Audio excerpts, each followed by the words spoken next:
आचार्य देव कहते हैं जिसे ज्ञान का स्वरूप समझने के बाद आनंद नहीं होता है तो वो दीर्घ संसारी है। कहो, वहां तो अभव्य की बात कही, मैं थोड़ा सा शब्दों को सीमित कर रहा हूं मेरी तरफ से। दीर्घ संसारी ऐसा कहते हैं। इसी तर्ज पर जो ज्ञान की सामर्थ्य को देखकर, समझकर, या केवल ज्ञान के सामर्थ्य को देखकर उसे अपने निज भगवान आत्मा के ज्ञान की सामर्थ्य का एहसास नहीं होता है, विश्वास नहीं होता है, अपना क्या कार्य हो रहा है ये उसको खबर नहीं पड़ती है, तो वो भी सुखी या फिर ज्ञानी होने के पात्र नहीं है। उसको तो अभी भी संसार में भटकना है। संसार किसका सीमित हुआ है? जिसने ज्ञान किया है, हर कार्य करते हुए मात्र ज्ञान किया है, ऐसी प्रतीति जिसको होती है, वही संसार का जल्द से जल्द अंत करने वाला है। और इससे विपरीत जो हर क्रिया में उसका कर्ता स्वयं को मानता है, भोक्ता स्वयं को मानता है, वो अभी उसकी पात्रता ही जागृत नहीं हुई है। भले ही फिर वो शास्त्राभ्यास करता हो, व्रत तप अंगीकार करता हो, लेकिन ये कर्तृत्व का बोध जब तक है उसको सुख की प्राप्ति नहीं होती है। ज्ञेय तत्व प्रज्ञापन है और ज्ञेय तत्व प्रज्ञापन में ज्ञान अधिकार चलता है। ज्ञान अधिकार में आचार्य देव अत्यंत महिमा ला रहे हैं इस ज्ञान की, और ज्ञान की महिमा लाने के लिए उन्होंने क्या किया? उन्होंने हमको पावर हाउस दिखाया। पावर हाउस क्या होता है? पावर हाउस मतलब स्तोत्र। स्तोत्र कितना जबरदस्त है, और स्तोत्र की ताकत दिखाई। स्तोत्र से तो खबर हो जाती है, लेकिन ताकत दिखाई, और वो ताकत से ताकतवान का अंदाजा हो जाता है। जैसे चक्रवर्ती के 9 रत्नों में से एक रत्न होता है सेनापति। और सेनापति ऐसा होता है कि उसको हराने में कोई राजा भी समर्थ नहीं है। 9 रत्न में उसकी एक पट्टरानी होती है, एक अश्वरत्न होता है, एक गजरत्न होता है, वैसे एक सेनापति होता है। तो सेनापति ऐसा होता है कि उसको हराने में 6 खंड का कोई भी राजा समर्थ नहीं। एक चक्रवर्ती के सेनापति को कोई हरा नहीं सकता है, तो चक्रवर्ती तो बहुत दूर की बात हो गई। समझ में आया? और ये जिसके आश्रित है वो कितना ताकतवर होगा, मुझे तो ये कहना है। तो चक्रवर्ती की ताकत उसके सेनापति से नक्की होती है, उसी प्रकार आत्मा की ताकत इसके ज्ञान सामर्थ्य से नक्की होती है। अब जिसे ज्ञान सामर्थ्य की ही महिमा नहीं है, इतनी ज्ञान सामर्थ्य की हम आचार्य देव यहां पर निरूपण कर रहे हैं, क्या क्या कर पा रहा है, क्या क्या कर सकता है, फिर भी ये इक्के दुक्के में ही लगा रहा है, तो कह रहे नो भाई, this is not your cup of T. ये तत्व ज्ञान तुम्हारे लिए नहीं है। क्योंकि एक बहुत अच्छी बात सुनी थी, पढ़ी थी मैंने अभी। कहते हैं कि great thoughts like great deeds need no trumpet. फिर से, great thoughts like great deeds need no trumpet. Trumpet मतलब बाजा बजाने की जरूरत नहीं है, बाजा बजाने की जरूरत नहीं है। हाँ, अच्छी विचारधारा कब आएगी? अच्छा स्वभाव का आश्रय होगा तब। तो इन दोनों को बाजा नगाड़े बजाने की कोई जरूरत नहीं होती है। मतलब मैं ज्ञानवान हूं और लोकालोक को जानने में मेरी सामर्थ्य है, इसके लिए नगाड़े बजाने की जरूरत नहीं है। चुपचाप शांति में जाकर अपने पावर हाउस को नक्की कर दो, अर्थात उसकी सामर्थ्य को स्वीकार करके उसमें आनंद करो, उसमें केली करो। और मैं एक ही काम करता हूं, ज्ञान करता हूं, इसके अलावा कुछ नहीं करता हूं, ये जिसे विश्वास हो जाता है वही आगे बढ़कर अपने ज्ञान सामर्थ्य और ज्ञान साम्राज्य को बढ़ाता है। समझ में आ रहा है? ज्ञान सामर्थ्य को बढ़ाना और ज्ञान का साम्राज्य बढ़ाना। ज्ञान साम्राज्य बढ़ाना मतलब लोकालोक में इसका ज्ञान साम्राज्य फैल जाता है, ऐसी सहज इसकी योग्यता हो जाती है। 30वीं 31वीं गाथा का अभ्यास हमने लगभग 2-3 कक्षा से किया है और इसका प्रमेय इतना ही है कि जिस प्रकार इंद्रनील मणि दूध में जब जाता है तो इंद्रनील मणि की प्रभा सारे दूध में फैल जाती है, और निश्चय से देखा जाए तो इंद्रनील मणि अपने द्रव्य गुण पर्याय में ही बैठा है। कैसे पता चला? निकाल दो ना बाहर उस इंद्रनील मणि को, दूध सफेद का सफेद, पूरा धवल कलर ही है दूध का, और जैसे ही इंद्रनील मणि दूध में डाल दिया पूरा नीला वर्ण हो गया दूध का, तो दूध नीला दिखाई दे रहा है। ऐसा होते हुए इंद्रनील मणि की द्रव्य गुण पर्याय ये सब इंद्रनील मणि में है, ऐसा होते हुए भी उसकी प्रभा सब जगह पर फैल गई है। उसी प्रकार ज्ञान अपने आत्मा में ही पड़ा है, लेकिन ज्ञान की ऐसी प्रभा फैल गई है कि लोकालोक में वो छा गया है। समझ में आया क्या? हाँ, लोक ज्ञान तो अपने द्रव्य गुण पर्याय में ही है, मतलब द्रव्य में, उसके गुण में और उसकी पर्याय सहित ही है, वो अभिन्न है। ऐसा होते हुए भी ज्ञान सर्वगत हो गया है, सब जगह फैल गया है। यदि तुम इस बात को स्वीकार करते हो कि ज्ञान सर्व जगह फैल गया है, अर्थात सभी ज्ञेयों को जान रहा है, तो फिर हमको ये कहने की जरूरत नहीं है ये सभी ज्ञेय ने अपने आप को समर्पित कर दिया है ज्ञान को, अर्थात वे भी आत्मगत हो गए हैं। फिर उनको आत्मगत क्यों ना माने? अर्थात मानना ही पड़ेगा। ऐसे न्याय के माध्यम से 30 और 31 नंबर की गाथा में आचार्य देव ने ज्ञान सर्वगत हो गया है और सर्वगत होते हुए भी आत्मगत है, ऐसा कहने की चेष्टा की है। और दोनों बातों में ये सिद्ध किया है कि ज्ञेय अपनी जगह पर ही बैठा है और ज्ञान अपने में ही बैठा है। ज्ञान कहीं गया नहीं है, ज्ञेय कहीं आया नहीं है। ऐसा होते हुए भी ज्ञान को सर्वगत कहा जा रहा है और ज्ञेय को आत्मगत कहा जा रहा है। समझ में आ रहा है क्या? कल एक शक्ति का नाम बताया था। शक्ति थी परिणम्य परिणामकत्व शक्ति। परिणम्य परिणामकत्व शक्ति मतलब क्या? ज्ञान जानता है किसको? स्व को जानता है, पर को जानता है। दो बातें हो गई। अब दूसरी बात, जानने में आता है किसके? स्व के और पर के। समझ में आया? तो 4 बातें हो गई। परिणम्य परिणामकत्व शक्ति, ज्ञान आत्मा जानता है,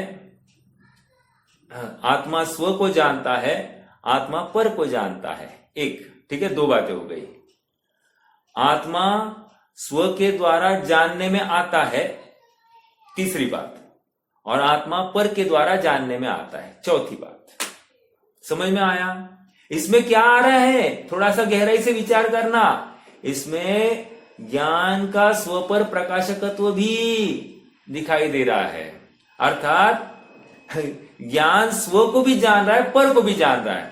आगे चलकर जब 270 के आसपास की गाथा आएगी तो वहां पर बताया जाएगा कि मेरा ज्ञान भी, मेरा आत्मा भी मेरे लिए ज्ञेय है। मतलब इस ज्ञान के लिए ज्ञेय हो जाता है। ज्ञेय मात्र लोकालोक नहीं है, लोकालोक के साथ में मेरा ज्ञान भी लोक है, मेरा आत्मा भी लोक ज्ञेय ही है। फिर से ज्ञेय मात्र लोकालोक नहीं है, लोकालोक में मेरा आत्मा भी एक ज्ञेय ही है इस ज्ञान के लिए। समझ में आ रहा है क्या? इस न्याय से मेरा अपना ज्ञान भी, मेरा आत्मा, अपना आत्मा भी इस ज्ञान के लिए ज्ञेय होता है, और ज्ञेय ज्ञायक जानने में आ रहा है इस ज्ञान में। समझ में आ रहा है? यही तो परिणाम में परिणामकत्व शक्ति है।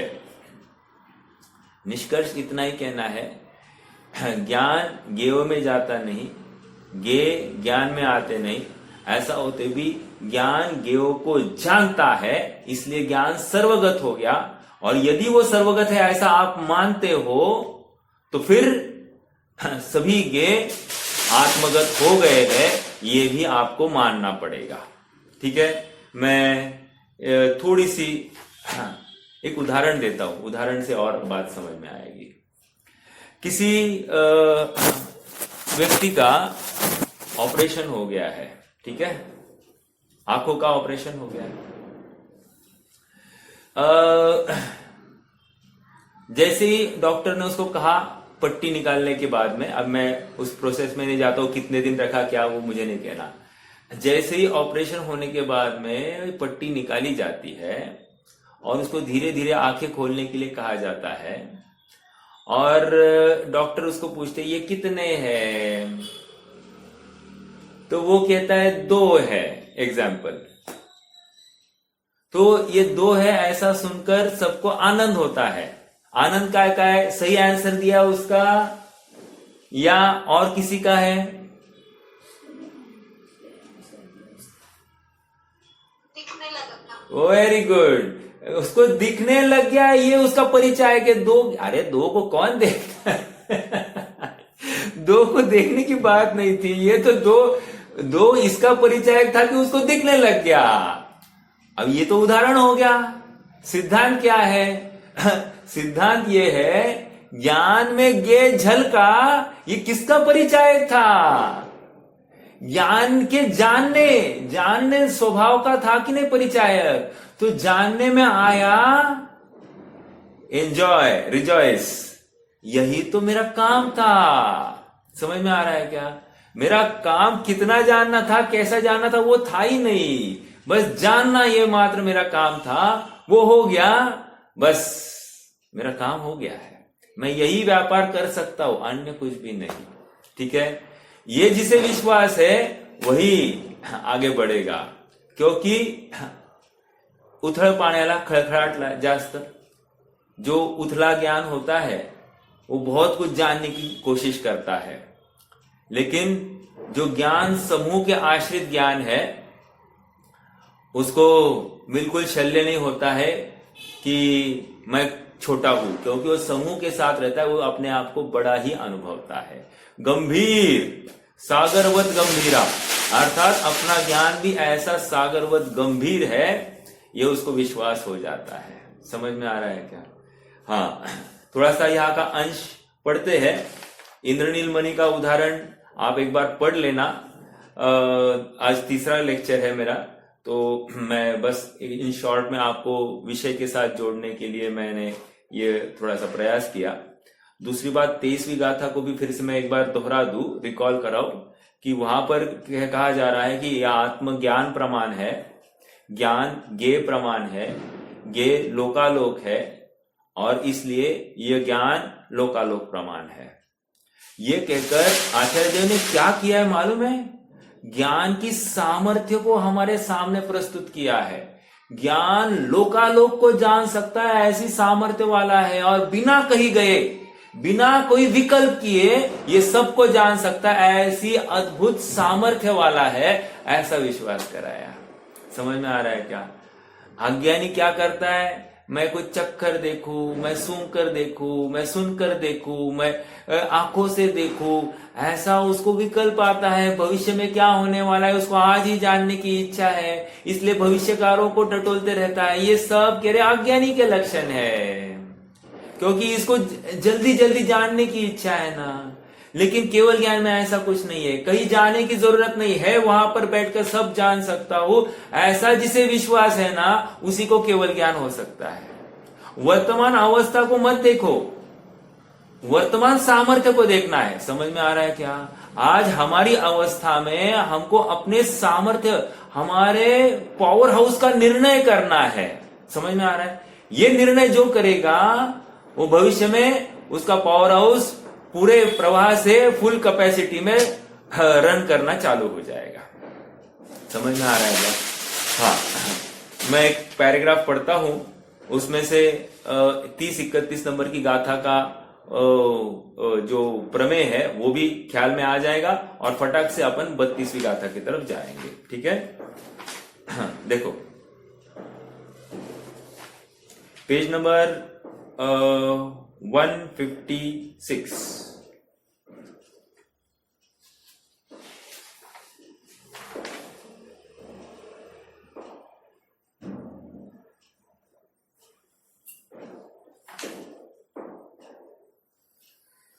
हाँ जी, विषय तो बहुत है, फिर भी चलो पढ़ते हैं थोड़ा बहुत। अगर आज नहीं हुआ तो अगले बार अपन 32वीं गाथा में जाएंगे, उसमें कोई नहीं बड़ी बात है। ठीक है, देखो जैसे Mayur, page number 155 last paragraph, page 155 last paragraph में आ जाए। अच्छा प्रमेय है, बहुत इंटरेस्टिंग है और बात नवीन ही आएगी, पुरानी घसीटी पिसीटी बात नहीं आएगी।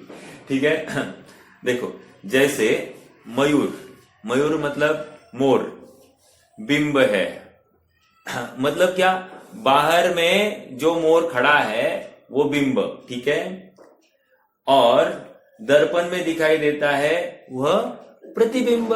समझ में आया, बाहर बिंब, दर्पण में प्रतिबिंब। एग्जाम्पल देखना, एग्जाम्पल से अब सिद्धांत भी घटित करेंगे। जैसे मोर बिंब है और दर्पण में दिखाई देता है वह प्रतिबिंब है, वैसे ही, वेरी ग्रेट, बहुत जबरदस्त, आनंद करना चाहिए, वैसे ही लोकालोक के ज्ञाकार बिंब है। लोकालोक के ज्ञाकार बिंब है, अर्थात जी पूरा लोक है ना, ये बिंब है। देखो और एक बात बताओ, प्रवचन सार का प्रमेय क्या है, मैं आपको थोड़ा सा एक शब्द में, मतलब एक लाइन में बोलता हूं।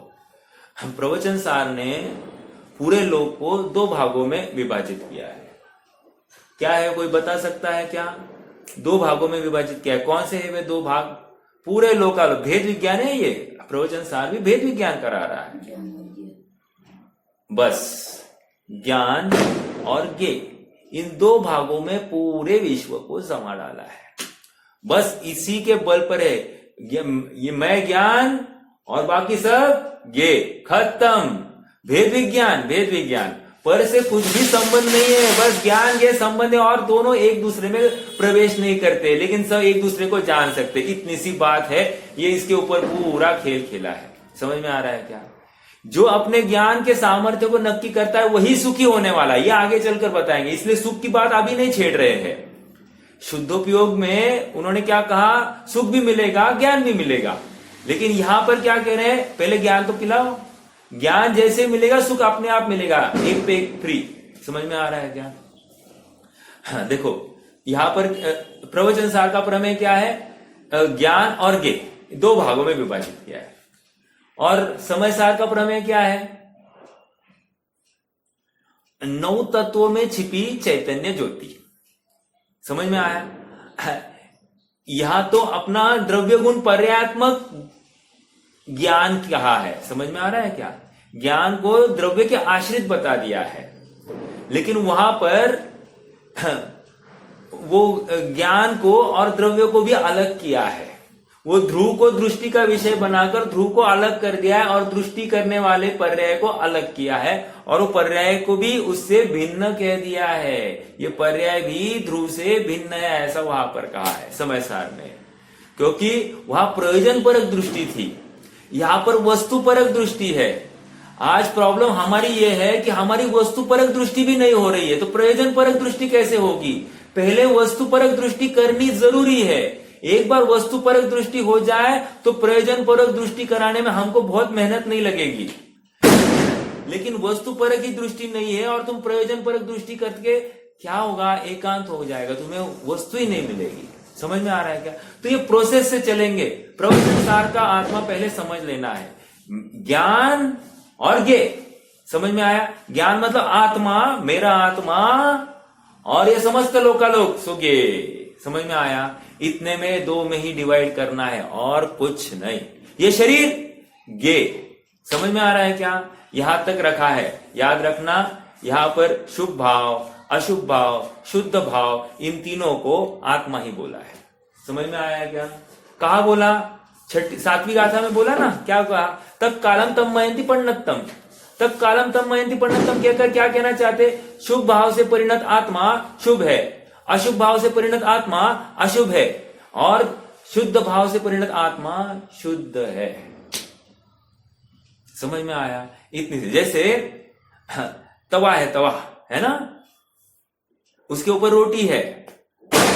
प्रश्न ये है, रोटी को कैसे पकाया गया है? तवे ने पकाया है या आग ने पकाया है?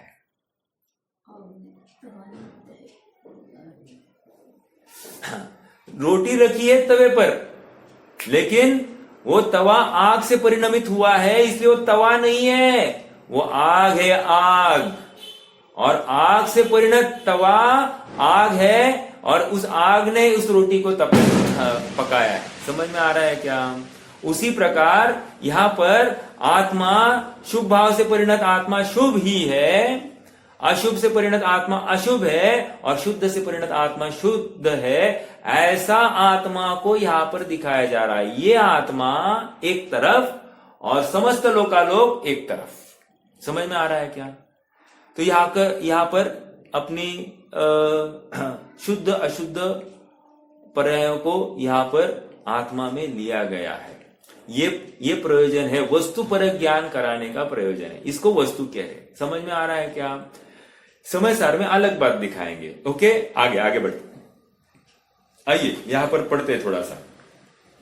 वैसे ही लोकालोक में ज्ञाकार बिंब है, और ज्ञान में जो दिखता है वे ज्ञाकार प्रतिबिंब है। समझ में आया?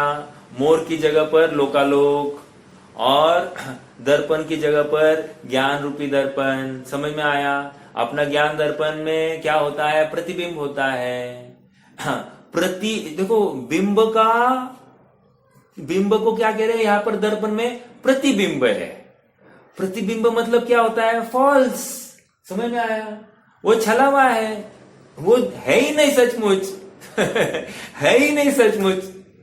इसलिए क्यों सचमुच है नहीं? मतलब क्या? इसका द्रव्य गुण पर्याय मोर का द्रव्य गुण पर्याय मोर में था, दर्पण में कुछ नहीं आया था उसका, इसलिए है नहीं कहा जा रहा। आप शब्दों को पकड़ना, कुछ छल नहीं ग्रहण करना, क्योंकि मोर का ही प्रतिबिंब है, ये भी बोल रहे हैं हम, और ये साथ साथ ये बोल रहे ये मोर नहीं है, ऐसा भी बोल रहे हैं। तो ये स्याद्वाद शैली है। स्याद्वाद को समझना, छल नहीं करना। कोई कहे बहुत क्लिष्ट है, हाँ ये ऐसा ही है, क्लिष्ट ही है, क्योंकि वस्तु ही ऐसी है, और इसको समझे बिना सम्यक्त्व नहीं होगा। तुम्हें सम्यक्त्व चाहिए, तुम्हें सुखी होना है, तो तुम्हें समझना ही पड़ेगा। There is no way out. ऐसा ही है, इसी प्रकार से तुम्हें समझना होगा। अब कैसे समझना है तुम देख लो। हाँ देखो आगे, संपूर्ण लोकालोक बिंब है और आत्मा का ज्ञान प्रतिबिंब। पदार्थ उनके द्रव्य गुण पर्याय के कारण, अंडरलाइन दिस, पदार्थ उनके द्रव्य गुण पर्याय के कारण और ज्ञान पर्याय में परंपरा कारण है, इसलिए पदार्थ ज्ञान स्थित है ऐसा निश्चित होता है। मैं थोड़ा समझाता हूं। पहले अभी क्या कह रहे थे?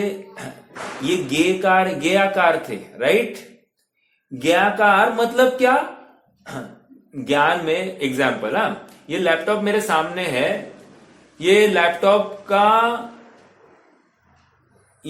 मेरे लिए क्या हो गया? गे हो गया। क्यों? मेरे जानने में आया। तो मेरा प्रश्न है ज्ञाकार मतलब क्या लेंगे? कोई मुझे बताएगा? ज्ञाकार मतलब क्या लेना? मैंने कल एक्सप्लेन किया है, अगर किसी ने सुना है तो ठीक, नहीं तो फिर से आज बता देता हूं, क्योंकि ये समझना जरूरी है। ज्ञाकार हुआ मतलब क्या? हाँ, ज्ञाकार बोलिए बहन जी।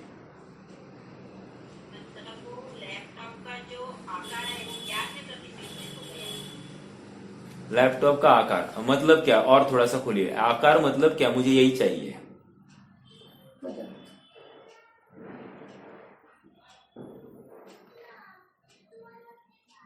वो ज्ञान का ही आकार है ना? हाँ, ज्ञान का आकार मतलब क्या?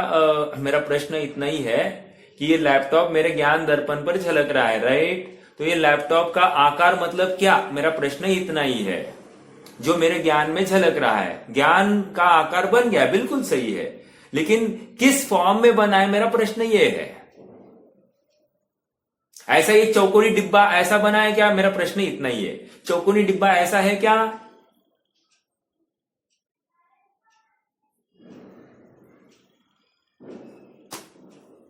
चलो मैं और एक प्रश्न पूछता हूं, थोड़ा सा आप प्रयास करना।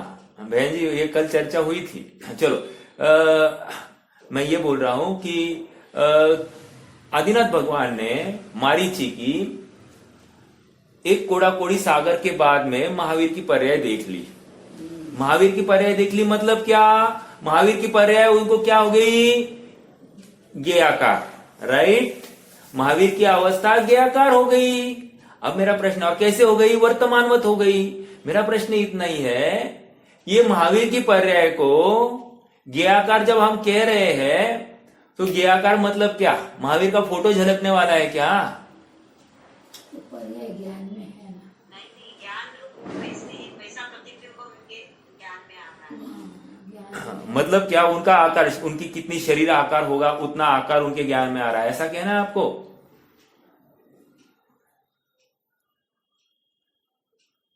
जैसा प्रतिबिंब उनका है सेम। नहीं, आप प्रतिबिंब का तो अर्थ, मैं यही तो चाह रहा हूं कि आप प्रतिबिंब को खोलिए ना जरा। मैं यही तो चाह रहा हूं, आप प्रतिबिंब तक ही रख रहे, आंसर गलत भी नहीं रखना चाहते और सरल भी नहीं कर रहे आप। ठीक है, देखो महावीर की पर्याय ज्ञानाकार हो गई का अर्थ इतना ही है, द्रव्य गुण पर्याय सहित वो उनके ज्ञान में झलकी है। द्रव्य गुण पर्याय सहित उनके ज्ञान में झलकी, इसी को हम ज्ञान ज्ञेयाकार कह रहे, ज्ञानाकार जो कहना आप कह दीजिए। द्रव्य गुण पर्याय सहित उनके ज्ञान दर्पण पर आई है। इसका मतलब आप मात्र महावीर की 7 फुट की हाइट या 7 धनुष की हाइट उतना ही मत लेना। मुझे तो ये कहना है 7 फुट, इतना मोटा, इतना वजन, ऐसा नहीं लेना। क्योंकि वो तो उद्गल की पर्याय है, महावीर तो वो आत्म वस्तु है। बट मुझे तो इतना, असमान जाति द्रव्य पर्याय भी देख लिए, उसमें कोई विरोध नहीं है। मुझे तो इतना कहना है कि मात्र वो आकार ज्ञान दर्पण में नहीं आया है, द्रव्य गुण पर्याय का ज्ञान आकार हो गया है। आप समझ रहे हैं क्या? अभी ये एक पर्याय की, एक द्रव्य की एक बात चल रही है और एक द्रव्य की किसी विशिष्ट पर्याय की बात कर रहे हैं हम। अब उसी द्रव्य की त्रिकालवर्ती सर्व अवस्थाएं द्रव्य गुण पर्याय वाली उनके ज्ञान आकार हो रही है, अर्थात द्रव्य गुण पर्याय उनके ज्ञान दर्पण पर झलक रहा है, अर्थात जानने में आ रहा है। आप ज्ञेयाकार कहकर मात्र कोई प्रदेशत्व गुण वाला आकार नहीं लेना, मुझे इतना कहना था। प्रदेशत्व गुण, जैसे मेरा चेहरा आपके ज्ञान दर्पण में आ रहा है ना, तो ये चेहरे का आकार, इसको आप ज्ञान आकार नहीं कहना या ज्ञेयाकार नहीं कहना, इतना ही कहना है। ये चेहरे का द्रव्य गुण पर्याय आपका ज्ञेयाकार है, अर्थात इसको जान रहा है।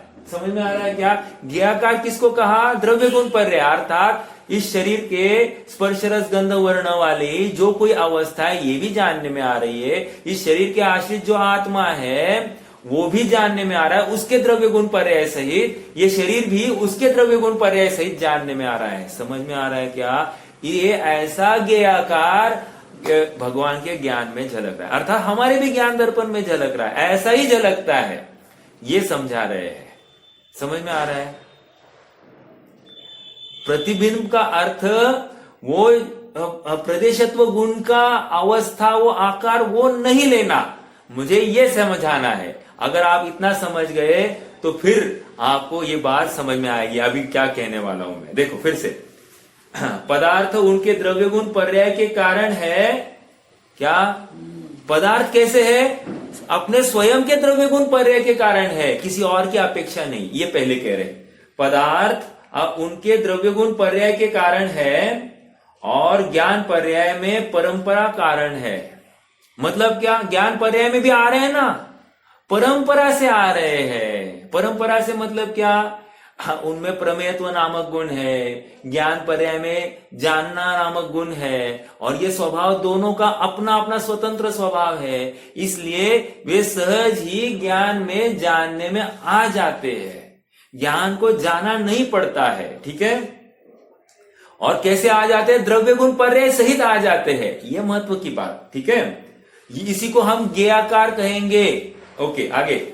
इसलिए पदार्थ ज्ञान स्थित है ऐसा निश्चित होता है। ऐसा निश्चित होता है मतलब अब ये बात पक्की हो गई कि भाई पदार्थ ज्ञान में आ गया, अर्थात ज्ञान में स्थित हो गया, इसलिए तो जानने में आया, ठीक है। अभी देखो, द्रव्य गुण पर्याय बिंब है, लगाओ, अभी जोर लगाओ। द्रव्य गुण पर्याय बिंब है, उनका कारण पदार्थ है, ठीक है। उसका कारण कौन है? पदार्थ। जिस पदार्थ का है उसी की द्रव्य, उसी का गुण और उसी की पर्याय, बस खत्म। पदार्थ कारण है और द्रव्य गुण पर्याय कार्य है। अब देखो, प्रतिबिंब तो ज्ञान की पर्याय है। देखो, मोर का द्रव्य, मोर के गुण और मोर की पर्याय, ठीक है। अभी वो बैठ नहीं रही है, फिर भी देखो, चलो घटित करते। कोई तो एक पदार्थ ज्ञान में लाइए, उसका द्रव्य, उसका गुण, उसकी पर्याय। और यहां पर ज्ञान दर्पण में जो झलकन है, अर्थात जो प्रतिबिंब है, प्रतिबिंब मतलब क्या? इसके द्रव्य गुण पर्याय इस ज्ञान दर्पण में आए हैं। समझ में आया? ये द्रव्य गुण पर्याय इस ज्ञान दर्पण में आए हैं, इसको ज्ञेयाकार कह रहे, इसी को प्रतिबिंब कह रहे, इसी को झलकन कह रहे हैं। समझ में आ रहा है क्या? मेरे शब्द आपके ज्ञान दर्पण में आ रहे हैं, अर्थात शब्द का आकार प्रकार इतना ही नहीं है, वो शब्द का ज्ञान, उसकी झलकन, ज्ञान उसके आकार का हो रहा है, अर्थात उसकी झलकन हो रही है, ज्ञान में प्रतिभास हो रहा है, ज्ञान उसको जानता है, अर्थात शब्द का आपको क्या हो रहा है? ज्ञान हो रहा है। हाँ, आंखों के माध्यम से मेरे चेहरे का आपको क्या हो रहा है? ज्ञान हो रहा है। अभी हर चीज में आप ऐसे ही लगा लेना, प्रत्येक इंद्रिय के माध्यम से आपको आपके ज्ञान में हो रहा है मात्र ज्ञान। समझ में आया क्या? इसी को यहां पर क्या कह रहे? प्रतिबिंब। देखो, पदार्थ कारण और द्रव्य गुण पर्याय कार्य, प्रतिबिंब तो ज्ञान की पर्याय है। अब देखो, द्रव्य गुण पर्याय पदार्थ के आश्रित, ठीक है। और पदार्थ कारण है, द्रव्य गुण पर्याय कार्य है, ठीक है। अब आगे क्या कह रहे? वो हो गया, पदार्थ का हो गया। अब कह रहे हैं ज्ञान ले लो, यहां पर अब जो जान रहा है वो ज्ञान लेना, ठीक है। तो ज्ञान, प्रतिबिंब तो ज्ञान की पर्याय है, मतलब एक समय की अवस्था में जो जानने में आया वो ज्ञान की पर्याय हो गई, ठीक है। और प्रतिबिंब का कारण तो भेद रूप द्रव्य गुण पर्याय है। प्रतिबिंब का कारण कौन है? भेद रूप द्रव्य गुण पर्याय। किसकी द्रव्य गुण पर्याय? वो पदार्थ जो झलका है वो है कारण, अर्थात वो पदार्थ हो गया कारण और ये प्रतिबिंब हो गया कार्य। ऐसा कार्य में कारण का उपचार। अब ये भाषा यहां पर आने वाली थोड़ी कठिन थी, इसलिए मैंने कहा ये थोड़ी सी ले ही लेते हैं। देखो, अगले पेज पर आ जाइए।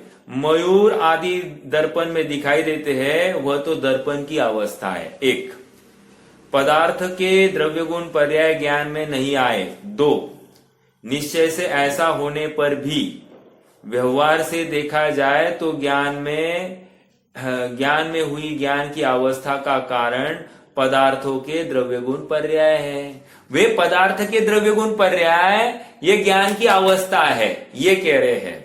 अर्थात वो कारण, वे जो जानने में आएंगे वो कारण, और ज्ञान दर्पण ये हो गई कार्य। वो जानने में आया, ज्ञान ने जाना, ये हो गया कार्य।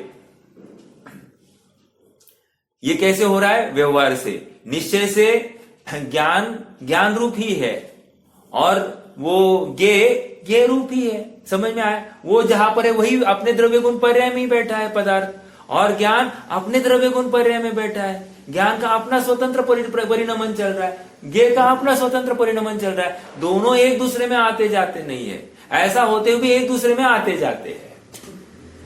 एक दूसरे में आते जाते ऐसा कहेंगे तो यह व्यवहार का कथन कहना, लेकिन मानना मत। और एक दूसरे में आते नहीं है, आते जाते नहीं है, ये निश्चय का कथन। ऐसा ही है ऐसा मानना। समझ में आ रहा है क्या? ऐसी मान्यता से सम्यक दृष्टि होता है। हाँ, आगे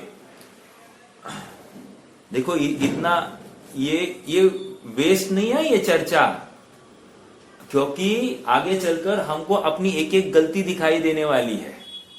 अपनी गलती को दिखाने के लिए पहले ये सब चर्चा, पावर हाउस, अपने ज्ञान के सामर्थ्य की चर्चा कराई जा रही है। तू ऐसे स्वभाव वाला है, ऐसे स्वभाव की लायकात रखने योग्य है तू।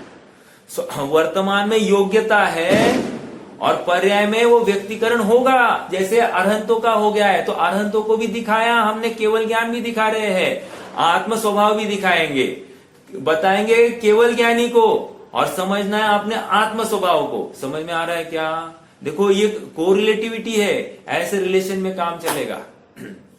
देखो, निश्चय से ऐसा होने पर भी व्यवहार से देखा जाए तो ज्ञान में हुई ज्ञान की अवस्था का कारण पदार्थों के द्रव्य गुण पर्याय है, उनका कारण पदार्थ है। इस तरह परंपरा से, परंपरा मतलब चेन से, एक लिंक, एक के बाद एक वो क्रम, परंपरा से ज्ञान में हुए ज्ञाकारों का कारण पदार्थ है। इसलिए उस ज्ञान की अवस्था रूप ज्ञाकारों को अथवा ज्ञाकारों को ज्ञान में देखकर कार्य में कारण का उपचार। कार्य क्या है? ज्ञान दर्पण में झलके, ये हो गया कार्य। ज्ञान उस अवस्था रूप परिणमित हो गया, ये हो गया कार्य। और इसमें कारण कौन? वे सामने जो पदार्थ है उसकी द्रव्य गुण पर्याय इस ज्ञान दर्पण में झलकी। तो वो सेकेंड पैराग्राफ में आ गए। तेरा ज्ञान पर पदार्थ के भेद तथा अभेद को जानने में समर्थ है।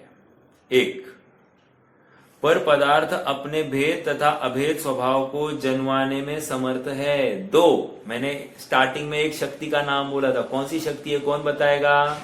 शक्ति का नाम बोलिए। बहुत अच्छा, परिणम्य परिणामकत्व शक्ति। पारिणामिक नहीं करना, परिणम्य परिणामकत्व। ठीक है, देखो, तेरा ज्ञान पर पदार्थ के भेद तथा अभेद को जानने की सामर्थ्य वाला है। अंडरलाइन वर्ड, जानने की सामर्थ्य। एक, पर पदार्थ अपने भेद तथा अभेद स्वभाव को जनवाने के सामर्थ्य वाला है। अर्थात पर पदार्थ में भी ऐसा है। इसको सीधी भाषा में, अपने सामान्य गुणों की भाषा में क्या कहेंगे? मैं किसी को जानूं, ये ज्ञान का स्वभाव, ओके। और कोई वस्तु मेरे जानने में आए, उस वस्तु में बैठा हुआ प्रमेयत्व गुण, ये भी ऐसा सरल भाषा में बोलना है तो ये वस्तु, वो सामने वाली वस्तु में प्रमेयत्व गुण और मेरी वस्तु में ज्ञान गुण, ये दो की वजह से मैं जान रहा हूं और वो जानने में आ रही है। खत्म। अगर परिणाम में परिणामक तो नहीं समझ में आ रहा है तो ये ऐसा समझ लीजिए। किंतु तेरा ज्ञान उन्हें लावे अथवा छोड़े ऐसा संबंध नहीं है। वे तेरे ज्ञान में आवे ऐसा, अंडरलाइन द वर्ड, निमित्त नैमित्तिक संबंध है। निमित्त नैमित्तिक संबंध मतलब कर्ता कर्म संबंध नहीं है। और तकलीफ कब होगी? कर्ता कर्म संबंध होगा। तो है कौन सा संबंध? निमित्त नैमित्तिक संबंध। मतलब क्या? कहो लेकिन मानो मत। निमित्त नैमित्तिक संबंध जब भी होता है, कहो लेकिन मानो मत। आगे, यह आत्मा को कर्ता और ज्ञान को कारण रूप में प्रस्तुत, यह आत्मा को कर्ता और ज्ञान को कारण रूप में प्रस्तुत किया गया है। और आत्मा और ज्ञान दोनों को ही पदार्थों में व्याप्त कहा गया है, अर्थात उन्हें सर्वगत कहा गया है। ठीक है, ये 30 नंबर की गाथा की बात हो गई। अब आगे, आत्मा ज्ञान द्वारा पदार्थों को जानता है, इसे ही आत्मा सर्वगत है और ज्ञान सर्वगत है ऐसा कहा जाता है। कर्ता की अपेक्षा आत्मा को सर्वगत कहा जाता है और करण की अपेक्षा ज्ञान को सर्वगत कहा जाता है। कर्ता और करण समझ में आ रहा है ना? षटकारक, आत्मा कर्ता, सर्वगत होना कर्म, ठीक है, कर्ता कर्म हो गया। करण क्या है? करण वो ज्ञान, साधन। ज्ञान के द्वारा आत्मा सब जगह गया, एवरीवेयर गया। किसके माध्यम से? ज्ञान के। समझ में आ रहा है क्या? हाँ, सर्वगत। हाँ, कर्ता की अपेक्षा आत्मा को सर्वगत कहा और करण की अपेक्षा ज्ञान को सर्वगत कहा जाता है। समझना इस भाषा को। इस बात को यहां दूध में पड़े हुए इंद्रनील रत्न का उदाहरण देकर समझाया है। इंद्रनील रत्न नीले रंग का होता है। उसका ऐसा स्वभाव है कि यदि उसे दूध में डाल दिया जाए तो प्रभा से संपूर्ण दूध नीला दिखाई देने लगता है। इसे ही ऐसा कहा जाता है कि दूध नीला हो गया। मैं फास्ट पढ़ रहा हूं क्योंकि इजी है, ठीक है। हाँ, गहराई से देखे तो दूध नीला नहीं हुआ है, दूध तो सफेद ही है। क्योंकि यदि दूध में से ये रत्न को निकाल दिया जाए तो दूध सफेद ही दिखाई देगा। इसका तात्पर्य यह है कि इंद्रनील रत्न के डूबे हुए होने पर भी दूध तो सफेद ही था। फिर भी लोगों को ऐसा प्रतीत होता है कि संपूर्ण दूध नीला हो गया। उदाहरण दिया। अब इससे दृष्टांत सिद्धांत अभी क्या है? रत्न में है, अंडरलाइन दिस, रत्न में है और दूध में है। कैसे लगाएंगे? ज्ञान आत्मा में है और गे में ही है। गे अपने पदार्थ के आश्रित है, ठीक है। तथा रत्न और दूध दोनों ही संयोग के काल में भी अविकृत ही रहे हैं। अविकृत मतलब प्रभावी नहीं हुए, विकार हुआ नहीं, अर्थात एक में हुए नहीं, संकर हुआ नहीं है। तथापि रत्न की प्रभा से दूध रत्न के समान नीला दिखाई देता है। इस कारण व्यवहार नय से दूध को नीला कह दिया जाता है। इसी प्रकार ज्ञान में गे प्रतिबिंबित होते हैं तो ज्ञान ज्ञाकार दिखाई देने लगता है।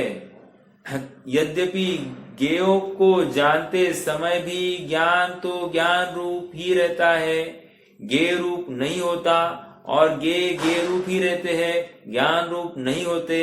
तथापि ज्ञेय ज्ञान में ज्ञात होते हैं। इस कारण ज्ञान को सर्वगत कहा जाता है। ये ज्ञान को सर्वगत सिद्ध किया, ठीक है।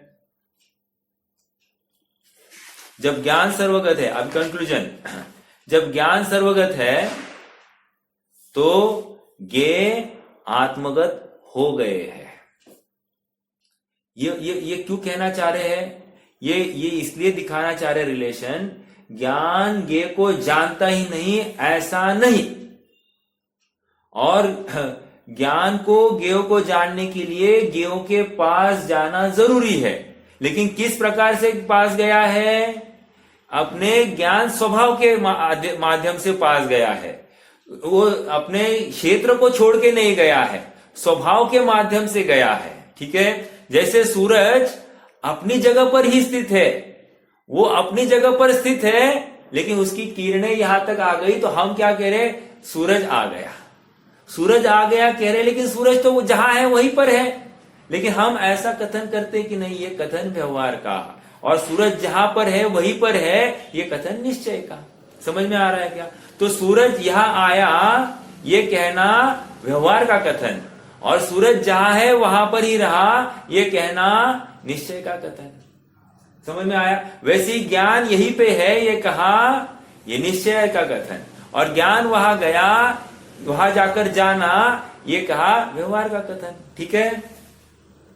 हाँ, इसी प्रकार ज्ञेय पदार्थों को भी, सेकेंड लास्ट पैराग्राफ, पेज 157, इसी प्रकार ज्ञेय पदार्थों को भी का जो भी स्वरूप है वह तो उनका स्वयं का ही है, परंतु जानने में आने वाला उनका रूप ज्ञान की रचना है। यद्यपि उनका ज्ञेय रूप निमित्त ज्ञेय पदार्थ है, तथापि ज्ञेयों का जानने वाली उन ज्ञान पर्यायों का उपादान तो ज्ञान ही है, आत्मा ही है। इस प्रकार वे ज्ञेयाकार वास्तव में तो ज्ञान ही है, आत्मा ही है। समझ में आया? ठीक है। संपूर्ण विश्लेषण का सार यही है कि यद्यपि निश्चय से आत्मा अपने में ही रहता है, एक, तथापि समस्त ज्ञेयों को जानने के कारण आत्मा और ज्ञान सर्वगत है। 2, और समस्त ज्ञेय आत्मा में प्रतिबिंबित हो जाने के कारण ज्ञेय ज्ञानगत है या आत्मगत है। 3, फिनिश। ये न्याय की भाषा थी। समझ में आ रहा है क्या? अब 32वीं गाथा में एक प्रश्न खड़ा हो गया है। हाँ। शिष्य को कह रहा है आत्मा को ठीक है नहीं प्रवेश कर रहा है, लेकिन उसको ग्रहण तो करना पड़ता होगा। एक, उसको त्याग तो करना पड़ता होगा, पूर्व की पर्याय का त्याग तो करना पड़ता होगा। मतलब पूर्व में जो ज्ञेय झलके हैं उनको छोड़ना पड़ेगा और नवीन ज्ञेय जो झलकने वाले उनको ग्रहण करना पड़ेगा, और ज्ञान को भी उन ज्ञेयों के अनुसार परिणमित होना पड़ेगा क्या? ऐसा प्रश्न शिष्य ने किया है। और आचार्य देव कह रहे नहीं, ऐसा कुछ भी नहीं होगा, खत्म। इतनी सी गाथा का भाव है यहाँ पर। गाथा कोई दम नहीं रखती, टीकाकार इसमें जान डाल देते हैं। क्या करते हैं? टीकाकार सारी जान इसमें डाल देते हैं। गाथा तो एकदम सरल है, सिंपल है। एक समय सार की गाथा की तरफ आपका ध्यान आकर्षित करना है। एक है गिन्नदी, मुंचदी और परिणमदी, प्राप्य, विकार्य और निर्वर्त्य। ये कौन सी गाथा है, किसी को याद है?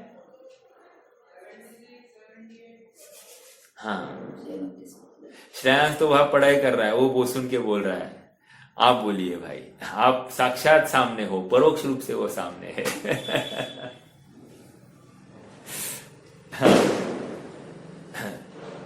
प्राप्य, विकार्य, निर्वर्त्य, ये समयसार की 76 से लेकर 78 नंबर की गाथा। हाँ, वहां का प्रमेय आप पढ़ लेना। एक एग्जाम्पल दूं चाहे तो? चलो एग्जाम्पल देता हूं। एग्जाम्पल ऐसा है कि गेहूं की फसल आ गई, ठीक है? गेहूं क्या हो गया? प्राप्य, ठीक है? हाँ, उस गेहूं का आटा बना दिया। हाँ, वो आटा क्या हो गया? विकार्य। समझ में आ रहा है क्या? और इस आटे की हमने बिस्किट बनाए, केक बनाया, रोटी बनाई और उसको बेचा। ये क्या हो गया? निर्वर्त्य। समझ में आया क्या? इतनी सी प्राप्य, विकार्य और निर्वर्त्य, ये सब उस गेहूं की ही सब अवस्था है, अर्थात उसका ही परिणाम है, अन्य कुछ भी नहीं है। विशेष नहीं, लेकिन विशेषता आने पर उसका भाव भी विशेष हो जाता है। जैसे मैं परसों दिन कोई मेरे पास में आया था, हाँ, और एक छोटी सी चीज दिखाई उसने, उस चीज की कीमत 50,000। हमने बोला क्या है? बस ऐसा ही विकार्य है, ये विकार्य ही थी तो लोहे की चीज, अभी लोहा 50 रुपए किलो और वो चीज का कीमत कितनी? 50,000। कारण क्या? बस विकार्य। वो तो जैसा लोहा है उसका ही परिणाम है, उसमें कोई विरोध नहीं है। तो अब यहां पर भी यही बात आ रही है। थोड़ा सा अपन इस गाथा को पढ़ेंगे। पहले उत्थानी का, विगत गाथाओं में सबको देखने जानने के कारण आत्मा को सर्वगत सिद्ध किया गया है। अब इस गाथा में यह बताते हैं कि सबको देखते जानते हुए भी यह आत्मा बाह्य ज्ञेय पदार्थों से भिन्न ही है। आत्मा कुछ ज्ञेयगत हुआ नहीं है, आत्मा ने सब कुछ समर्पित किया नहीं। देखो ये बहुत बड़ा मनोविज्ञान यहां पर रखा जा रहा है। मैं आपको अब टोडरमल जी साहब के साथ में इसको कोरिलेट करके दिखाऊंगा कि उन्होंने कैसे यहां का बिंदु उठाकर तीसरे अध्याय में पेश किया है। इसके दुखों का कारण बताने की अपेक्षा वहां पर उन्होंने रखी है बात। पहले ये गाथा तो पढ़ते हैं, फिर आपको और आनंद आएगा। देखो जब उसका एप्लीकेशन अपने को ख्याल में आएगा तो बहुत आनंद आएगा। देखो, गेण्णदि नेव मुञ्चदि न परं परिणमदि केवली भगवं पेच्छदि समन्तदोत्सो जानदि सौवं निरवशेषं। फिर से गेण्णदि नेव मुञ्चदि गेण्णदि नेव मुञ्चदि न परं परिणमदि केवली भगवं पेच्छदि समन्तदोषो जानदि सौवं निरवशेषम।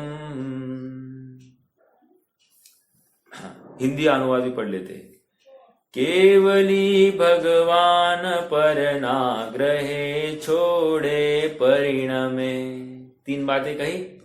केवली भगवान पर नाग्रहे छोड़े परिणमे चहुओर से संपूर्णता निरवशेष वे सब जानते। चहुओर से संपूर्णता से निरवशेष वे जानते। पूरा भाव आ गया है इसमें। बताया जा रहा है केवली भगवान, याद रखना अभी मेरी भाषा भूलना नहीं। बताया जा रहा है केवली भगवान, समझना है मेरा ज्ञान स्वभाव। ये समझ में आया क्या? जब तक हमको केवली भगवान, हाँ वो थर्ड पार्टी की बात चल रही, नहीं मेरी बात चल रही, मेरी। जब ये तुम्हें विश्वास हो जाएगा, ये आनंद आना चाहिए मेरा ज्ञान स्वभाव कैसा है। जैसे देखो थोड़ा, केवली भगवान 18 दोषों से रहित है। हाँ केवली भगवान 18 दोषों से रहित है। हाँ केवली भगवान 18 दोषों से रहित है। अरे नहीं भाई, तेरा ज्ञान स्वभाव भी 18 दोषों से रहित है, ये बताना है। समझ में आ रहा है क्या? ये जो टैली करने वाला क्या, देखो हमारी टैली कहा करते हम, उसके पास में ये डायमंड रिंग है, मुझे भी डायमंड रिंग चाहिए। उसके पास ये साड़ी है, मुझे भी ये साड़ी चाहिए। उसके पास ये गाड़ी है, मुझे भी ये गाड़ी चाहिए। उसके पास ऐसा बड़ा घर है, मुझे भी ऐसा घर चाहिए। वो ऐसा है, उसने मेरा भी ऐसा। तो हमारी टैली कहाँ चलती है? लौकिक बुद्धि। ये लौकिक बुद्धि है ना, नहीं कह रहे ऐसा टैली करने का तुम्हें अधिकार नहीं, क्योंकि ये राग द्वेष का परिचायक है। हाँ, तुम टैली करो केवली भगवान के साथ में। समझ में आ रहा है क्या? देखो क्या कह रहे हैं। गेन्नदी मतलब क्या? ग्रहण करना। ठीक है, गेन्नदी मतलब ग्रहण करना।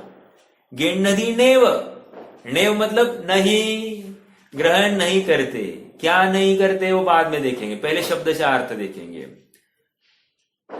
वह मुंचदी ना, और मुंचदी मतलब छोड़ते नहीं है, छोड़ते नहीं है। ग्रहण नहीं करता, छोड़ता नहीं है। बोलो शक्ति, बोलो फटाफट। ग्रहण नहीं करता, छोड़ता भी नहीं है। शक्ति बहुत अच्छा। ये आनंद आ रहा है कि नहीं आ रहा है? कितने जनों का आनंद आया? आनंद करना। अरे मुझमें त्यागोपादान शून्यत्व शक्ति है, ना ग्रहण करता हूं न छोड़ता हूं, ऐसी शक्ति मुझ में है। कितना बड़ा उपकार है मालूम है इस शक्ति का? ये शक्ति का ऐसा उपकार है कि बाहर की कोई चीज मुझ में आती नहीं है, अर्थात मेरी सत्ता का नाश कर नहीं सकती, और मुझ में ऐसी कुछ कमी नहीं है, तो पामरता का कोई कारण नहीं है। स्वयं को आज तक पामर मान रहा था, वो पामरता मिट जाती है। समझ में आ रहा है क्या? मैं हूं स्वयं पूर्ण अपने में। स्वयं पूर्ण कहकर अपना विश्वास दिलाया। अरे हट, मुझे किसी की जरूरत नहीं है, ये बोलना हम लोग में कितने अकड़ करते हैं। मुझे किसकी जरूरत नहीं, चल मैं अकेला, मैं तुम्हारे बिना भी जी सकता हूं, ये बोलने वाली ताकत। एक बार तो शरीर के बिना जी के दिखा। समझ में आ रहा है क्या? शरीर के बिना जी के दिखा। ये जिसमें ताकत आती है वही केवली भगवान बनेगा। ये जिसे विश्वास है कि मैं शरीर के बिना भी जीवन है, वही सिद्ध हो सकता है, वही सुखी हो सकता है। ये समझ में आ रहा है क्या? अभी मेरी माता जी से बात चल रही थी। माता जी कह रही है पैर दर्द कर रहा है, हाथ दर्द कर रहा है, आज अचानक होने लग गया। मैंने कहा छोड़ो ना इस बातों को, ये होगा। वो कहने लग गई नहीं नहीं, स्वाधीनता का अपन पराधीन हो जाएंगे अपन। वो क्या कह रहे हैं, मुझे पराधीन होना नहीं है, लेकिन भाई साहब आप शरीर के अधीन हो, यही सबसे बड़ी पराधीनता है, ये समझता नहीं है जीव। समझ में आ रहा है क्या? मैं शरीर को ग्रहण करता हूं, यही तो अपराध है, यही बुद्धि तो छोड़नी है। और ये गाथा वही तो हमको कह रही है। अच्छा हुआ वो जग रही है अभी।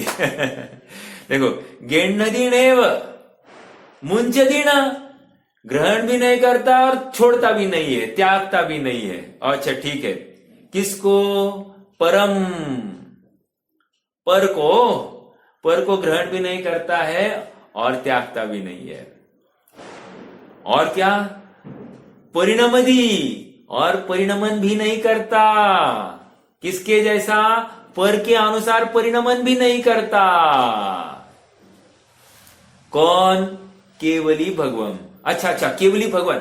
नहीं नहीं नहीं, मैंने क्या कहा था? गाथा को बताया जाएगा केवली भगवान। लगाना किसको है?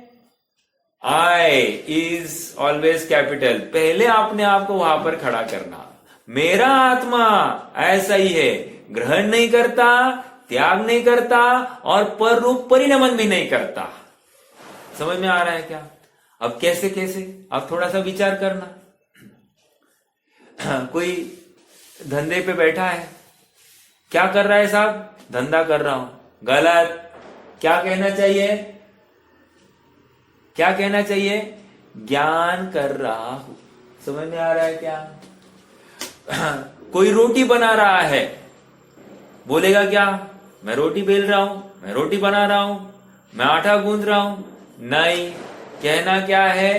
तू ग्रहण नहीं करता, त्याग नहीं करता, परिणमन नहीं होता, इसलिए तू क्या कर रहा है? ज्ञान कर रहा है। समझ में आ रहा है क्या? ये जो बोलने की सामर्थ्य आएगी हम में, भोजन कर रहे हैं, भोजन करते हुए ग्रहण नहीं कर रहा है, त्याग भी नहीं हो रहा है और परिणमन भी नहीं हो रहा है आत्मा का। आत्मा तो जैसा है वैसा ही है। अर्थात आत्मा कर क्या रहा है फिर? ज्ञान कर रहा है। बस हर समय में इतना ही विचार करना। न ग्रहण करता है, न त्याग करता है, न परिणमन करता है। मैं बहुत मोटा हो गया, दुबला होना, ग्रहण किया ही कहा है, छोड़ना है। मैं बहुत दुबला हूं, मोटा होना, अरे छोड़ा कब है? ग्रहण करना है। समझ में आ रहा है क्या? ये यहां पर ये गाथा ये हमको शिक्षा दे रही है कि भाई तू ग्रहण नहीं करता, त्याग नहीं करता, परिणमन नहीं करता।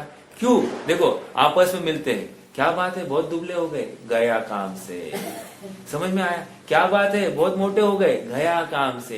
तुम्हारी दृष्टि चर्म दृष्टि है, चर्म दृष्टि नहीं, या ज्ञान दृष्टि से देखना है। ज्ञान दृष्टि से देखा जाए तो न ग्रहण होता है, न त्याग होता है, न परिणमन होता है। ऐसा मेरा आत्म स्वभाव है। ये स्वभाव है, स्वभाव, और स्वभाव की महिमा आनी चाहिए। देखो हमको कोई लोक में कहे ये बहुत गुणवान है, ये बहुत गुणवान है, बहुत सेवा भावी है, बस इतना ही कहने से हमको कैसे लगता है? बहुत अच्छा लगता है ना। तो गुणों का बखान जब आता है तो हमको आनंद होता है कि नहीं? ऐसे ही यहां पर कह रहे हैं तू ऐसे गुणों से युक्त है जो ग्रहण ही नहीं करता है, जो त्याग ही नहीं करता है, जो परिणमन ही नहीं करता है पर रूप, ऐसे गुणों से युक्त है तू। आनंद नहीं आया? आनंद नहीं आया? अब सब नींद आ रही है हमको। तो नींद आने वाले की क्या कहे। देखो ऐसा सहज अपनी स्वरूप संपदा है, अपनी स्वरूप संपदा। देखो हाँ, अपना धन होता है कितना सेफ रखने की कोशिश करते हैं, ऐसे ये स्वरूप संपदा कह रहे अनादि से सेफ ही है। इसको सेफ रखने की बात ही नहीं है। ये ना चुराई जा सकती है, ना कोई इसको उसके अनुसार कन्वर्ट कर सकता है। देखो अपना लड़का है, आजकल परसों दिन मेरे एक मामा जी का फोन आया, या और दूसरे मामा जी है। मेरे मामा जी बहुत है साहब, आपको क्या बताऊं, हर एक का अपना अपना। तो उनका फोन आया और कहा कि आज की जनरेशन को इस मोबाइल ने खराब कर दिया है, बर्बाद कर दिया है। बात यह है, अगर ये गाथा को अप्लाई करेंगे, मोबाइल पर पदार्थ ने ना इनको ग्रहण कराया है, ना उनका त्याग कराया है, ना परिणमन कराया है, तो ये पर पदार्थ का कोई रोल नहीं है यहां पर। समझ में आ रहा है क्या? वो मात्र वैसा ज्ञान रूप परिणमित हो गया है। अब मिथ्या रूप हुआ है, सम्यक रूप हुआ है, यह अलग बात। कहने की बात इतनी है कि पर पदार्थ ने कुछ नहीं किया है।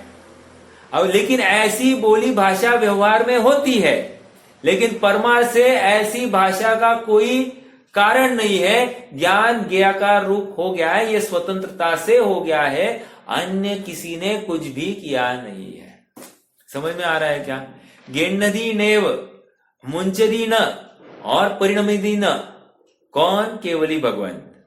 हाँ, फिर क्या करते हैं साहब? पेच्छति समंत दोषो, आहा, पेच्छति समंत दोषो, जानदि सौवम निरवशेषम। पेच्छति देखते हैं, बस देखते हैं। आहा, देखने का काम है। देखो, और एक महत्वपूर्ण बात कह रहे हैं, मैं इसको देखूं, इसको नहीं देखूं, नहीं चलेगा। समझ में आ रहा है क्या? हाँ, मुझे यही पिक्चर देखना, ये नहीं देखना, नहीं चलेगा। मुझे भारत जीता हुआ ही देखना, हरा हुआ नहीं देखना, नहीं चलेगा। समझ में आ रहा है क्या? मुझे मोटा ही देखना है, दुबला नहीं देखना, नहीं चलेगा। मुझे सोना ही देखना है, पीतल नहीं देखना, नहीं चलेगा। समझ में आ रहा है क्या? मुझे हीरा ही देखना है, अमेरिकन डायमंड नहीं देखना, नहीं चलेगा। जो है देख लेना। क्यों? क्योंकि ये तेरा ज्ञान स्वभाव है। पेच्छति समंत दोषो, और किसको देखता है? समंत, सम अंत, समंत, सब कुछ अंत ही, अंत तक देखता है। काल की अपेक्षा अंत और द्रव्य की अपेक्षा भी अंत, सब अंत तक देखता है। समंत, पेच्छति समंत दोषो, जानदि सौवम निरवशेषम। अब कुछ शेष बचा नहीं है, अब कुछ जानने योग्य कुछ शेष बचा नहीं, इतना सब जान सकता है। और बिना ग्रहण किए, बिना त्यागे और बिना परिणमित हुए, परिणमित हुए का लाभ समझ में आ रहा है क्या? केवली भगवान लोकालोक को जानते देखते हैं, लेकिन प्रभावित होते नहीं है, और प्रभावित हुए बिना लोकालोक को जानते देखते हैं। तुम्हारी सब कुछ जानने देखने की सामर्थ्य होनी चाहिए एक, और जानते हुए भी तुम्हें उनसे प्रभावित होना नहीं है, ये दो। समझ में आ रहा है क्या? हमारी तकलीफ वो तोते जैसी है। तोता क्या करता है? शिकारी आएगा, जाल बिछाएगा, दाने डालेगा, दाना डालेगा, जाल बिछाएगा, और तू दाना नहीं खाना, दाना खाएगा तो जाल में अटक जाएगा। कहते तो है, लेकिन मानता नहीं है। बराबर जब एप्लीकेशन करना है, परिणमित हो जाता है, परिणमित हुए जैसा इसको आभास हो जाता है। स्वभाव ऐसा नहीं है, लेकिन इसको भ्रम हो जाता है, और उस भ्रमवश वैसे ही स्वयं को मानने लगता है। समझ में आ रहा है? आज समय हो गया है 32वीं गाथा की चर्चा कल। बहुत इंटरेस्टिंग है। जितना इसमें चिंतन करेंगे उतने डेरिवेशंस बाहर निकलेंगे, उतना अपने को लाभ होगा। अपना ज्ञान अपने को मुक्ति का ही कारण है। अपना ज्ञान अपने को बंध का कारण नहीं होना चाहिए। बस बशर्ते जैसे भगवान हमको दिखा रहे अपना स्वरूप, उसी दृष्टि से आप देखो। आप अपनी खोपड़ी लगाओगे और फिर देखोगे, लेकिन मुझे तो ऐसा लगता है, गया काम से।